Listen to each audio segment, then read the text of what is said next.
impressionante parar para pensar como uma única data, 1844, pôde gerar uma das doutrinas mais polêmicas da história religiosa, não é? Pois bem, hoje a gente vai mergulhar fundo em um panfleto que investiga exatamente isso. Vamos desvendar um debate que, olha, continua bem vivo até hoje. Para a gente montar esse quebra-cabeça, vamos seguir os passos do autor. Primeiro, o erro de 1844.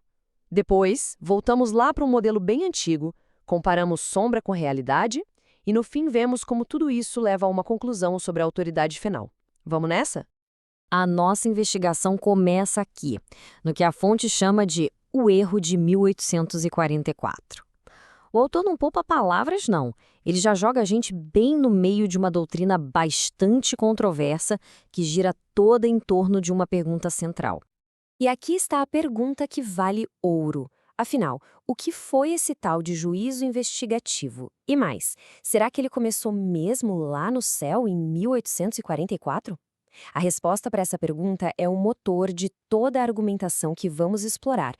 Certo. Para responder a uma questão do século XIX, o autor nos leva numa viagem no tempo, bem para trás, para o modelo antigo. A primeira peça desse quebra-cabeça é o tabernáculo do Antigo Testamento. E o que o autor destaca aqui é a arquitetura, a planta baixa, digamos assim.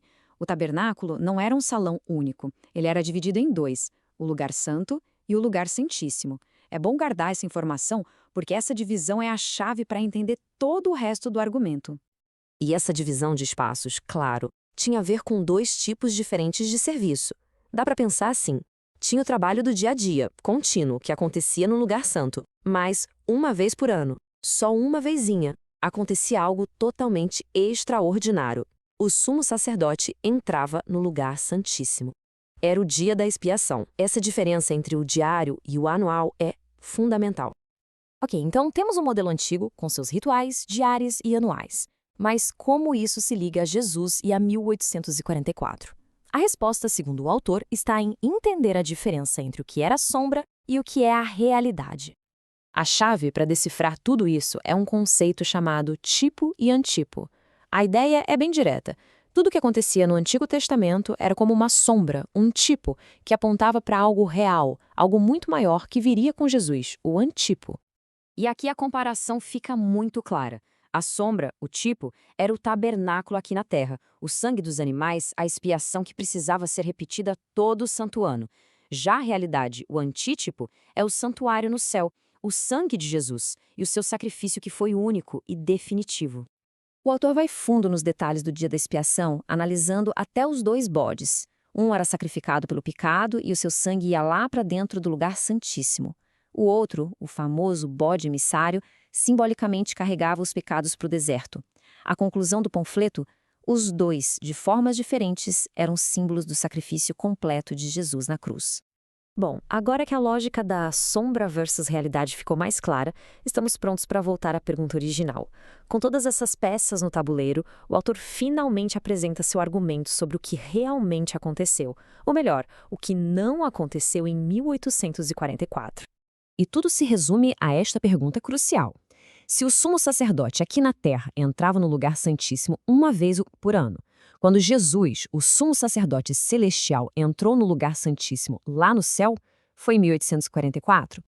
A resposta do autor, baseada nesse versículo de Hebreus, é bem direta.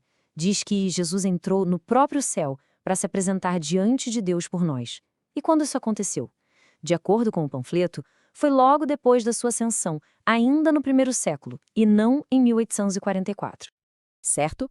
Então, se Jesus já entrou no lugar santíssimo lá no primeiro século, o que isso significa para a ideia de um juízo investigativo começando em 1844? É isso que nos leva ao veredito final desta investigação. A conclusão do panfleto é um não bem categórico. O argumento é que a expiação foi totalmente finalizada na cruz. Se o sacrifício foi perfeito, foi completo, não haveria necessidade de um juízo investigativo ou uma purificação séculos depois. Na visão do autor, o caso foi encerrado no Calvário. Mas a investigação não para por aí. O autor argumenta que o erro de 1844 está conectado a um outro que ele considera tão grande quanto, uma interpretação bem específica da frase "o testemunho de Jesus". A polêmica aqui gira em torno do que exatamente significa o testemunho de Jesus. A fonte vai contra a ideia de que essa frase se refere a escritos proféticos modernos, como os de Ellen G. White, e propõe uma interpretação completamente diferente.